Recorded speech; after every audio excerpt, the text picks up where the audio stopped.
আমার আজকের রেসিপি খুব কম সময়ে দারুণ সুস্বাদু ট্যাংরা মাছের ঝোল। অনেক সময় হয় না, আমাদের হাতে সময় খুব কম থাকে, তখন সাজিয়ে গুছিয়ে তরিজিৎ করে রান্না করা হয়ে ওঠে না। তখন এভাবে করে মাছের ঝোলটা রান্না করে দেখুন, খেতে কিন্তু ভীষণ ভালো লাগে। তো চলুন দেখে নেওয়া যাক কীভাবে করছি আমি। এর জন্য আমি ট্যাংরা মাছ নিয়েছি 500 গ্রাম, মানে খুব বেশি বড় না, মোটামুটি 8 পিস ট্যাংরা হয়েছে আমার। এটা নুন হলুদ মাখিয়ে নেব, স্বাদ মতো নুন দেবো। আমি এখানে 1 টিস্পুন নুন আর 1 টিস্পুন হলুদ দিয়ে মাখিয়ে রেখে দিলাম। এবারে গুঁড়ো মশলাগুলো গুলে নেব।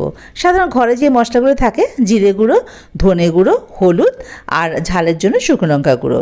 আমি এখানে জিরে গুঁড়ো 2 টিস্পুন, ধনে গুঁড়ো 2 টিস্পুন, হলুদ 1 টিস্পুন আর লঙ্কা গুঁড়ো নিয়েছি 1/2 টিস্পুন। এটা আপনারা যে যেমন ঝাল খান সেই অনুযায়ী কম বেশি নেবেন। আর রঙের জন্য তো আছে কাশ্মীরি লঙ্কা গুঁড়ো। কাশ্মীরি লঙ্কা গুঁড়ো নিয়েছি আমি 1/2 টিস্পুন। আদা বাটা এখানে আমি নিলাম 1/2 টিস্পুন। এবারে অল্প একটু জল দিয়ে মশলাগুলো খুব ভালোভাবে গুলিয়ে রেখে দেবো। এই যে মশলা গুলিয়ে রাখা কমপ্লিট। এবারে মাছগুলো ভাজতে হবে। তার জন্য ওভেনে কড়াইটা বসিয়ে, কড়াইটা গরম হয়ে গেলে এর মধ্যে সর্ষের তেল দেবো। তেলটা কিন্তু বেশ ভালো গরম করে নিতে হবে। তেল যদি খুব গরম করে নেওয়া যায় তাহলে কিন্তু মাছ কড়াইতে লাগে না ভাজার সময়। তেল গরম হয়ে গেলে ফ্লেমটাকে একেবারে লোতে করে দিয়ে একটু ঢাকা দিয়ে দিয়ে ওই মাছের পিসগুলো, ট্যাংরা মাছগুলো একে একে তেলের মধ্যে ছেড়ে দিতে হবে। অনেকে বলেন যে সর্ষে তেল মাখিয়ে নিলে নাকি এই মাছ ছিটে গায়ে আসে না, কিন্তু আঁশ ছাড়া মাছকে কোনো বিশ্বাস নেই।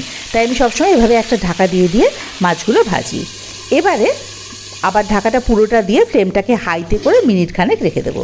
মিনিট খানেক পরে ফ্লেমটাকে আবারও লোতে করে দিয়ে এইবারে মাছগুলোকে উল্টাবো। ফ্লেমটাকে লোতে করলে কী হবে, তেলের টেম্পারেচারটা আবার কম হয়ে যাবে, তখন কিন্তু মাছটা ফোটার চান্সটা একেবারেই থাকে না। তো এবারে আবারও এটাকে উল্টে দেবো মাছগুলোকে। একটা সাইড কিন্তু ভাজা হয়ে গেছে দেখুন, এই যে উল্টে দিয়ে এবারে আবারও ঢাকা দিয়ে তারপরেই কিন্তু ফ্লেমটাকে হাইতে করব। হাইতে করে আবার ওরকম মিনিট খানেক রেখে দেবো। এবারে এই পিঠটাও ভাজা হয়ে যাবে। খুব বেশি কড়া করে তো ভাজবো না, হালকা লাল করে ভেজে নেব। মিনিট খানেক বাদে আবারও ফ্লেমটাকে লোতে করে দিয়ে এই যে ঢাকা খুলে দিলাম। দেখুন মাছ কিন্তু ভাজা কমপ্লিট, আর এতটুকুও মাছ গায়ে ছেটেনি।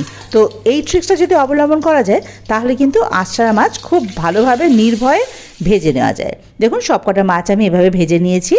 এবারে ওই তেলেই ফোড়ন দেবো কালো জিরে আর কাঁচা লঙ্কা। আমি এখানে 2টো কাঁচা লঙ্কা দিলাম আর ওই 1/2 টিস্পুন মতো কালো জিরে দিলাম। ফোড়নটা অল্প একটু কয়েক সেকেন্ড ভাজা ভাজা হয়ে গেলে এর মধ্যে গুলে রাখা মশলাটা দিয়ে দেবো। বেশ বাটিটা কাচিয়ে পুরো মশলাটা এর মধ্যে দিয়ে দিতে হবে। এবারে এটাকে একটু ভালোভাবে কষিয়ে নিতে হবে ওই মিডিয়াম টু লো ফ্লেমে। দিয়ে দিতে হবে স্বাদ মতো নুন। আমি এখানে 1/2 টিস্পুন থেকে একটু বেশি নুন দিলাম। হলুদ তো দেওয়ার দরকার নেই, কারণ ওটা মশলার সঙ্গে গুলে দিয়ে দিয়েছি আমি। এবারে এটাকে ভালো করে একটু কষিয়ে নিতে হবে। খুব বেশি সময় কিন্তু লাগে না। দেখুন মশলাটা আমার কষানো কমপ্লিট হয়ে গেছে, মোটামুটি ওই মিনিট 2-1 ব্যাস মশলা কষানো কমপ্লিট, ভালোভাবে তেল ছেড়ে দিয়েছে। এবারে এখানে গ্রেভির জন্য পরিমাণ মতো জল দিয়ে দেবো। জলটা আপনারা যে যেরকম ঝোল খান সেই অনুযায়ী, যদি পাতলা ঝোল খান বেশি জল দেবেন, যদি একটু গামাখা গামাখা খেতে চান সেক্ষেত্রে অল্প একটু জল দিলেও চলবে।